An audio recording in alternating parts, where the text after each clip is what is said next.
दोस्तों नमस्ते प्रणाम। मैं कवि संतोष एक बार पुनः से आप सभी देशवासियों का सुनीता लोकगीत के चैनल पर स्वागत बंदन करता हूँ।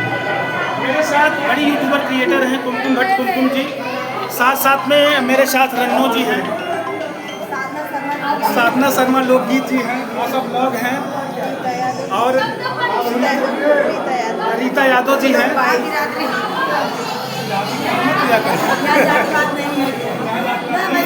और सुनीता बहनी है। तो ये सारी बहनें क्यों इकट्ठा हैं? ये चांसेस लगभग महीने 2 महीने में एक बार आते हैं। जब से यूट्यूब चला है तब से मेरी समझ से यूट्यूब फैमिली के नाम पर प्रदेश की तमाम यूट्यूबर बहनों ने एक परिवार बना दिया है। हम तमाम लोगों को जानने पहचानने लगे, हमको तमाम लोग जानने लगे। ये यूट्यूब की बड़ी बलिहारी बड़ा धन्यवाद मैं यूट्यूब को दूंगा कि यूट्यूब ने लगभग भारतवर्ष में एक लहर से चला दी है यूट्यूब फैमिली के नाम पर। और ऐसे में तमाम जाति धर्म के लोग, तमाम जनपदों के लोग एक साथ जुड़ करके पूरे परिवार की तरफ से खिला होता है। ऐसे में कुमकुम बहन है, कुमकुम भट्ट कुमकुम जी, जिनसे मेरा घरेलू ताल्लुक है, मेरे घर तक आना जाना है, मुझे बहुत अच्छा लगता है।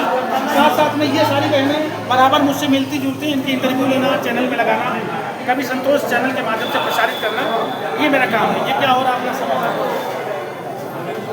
ऐसा क्यों हो रहा है?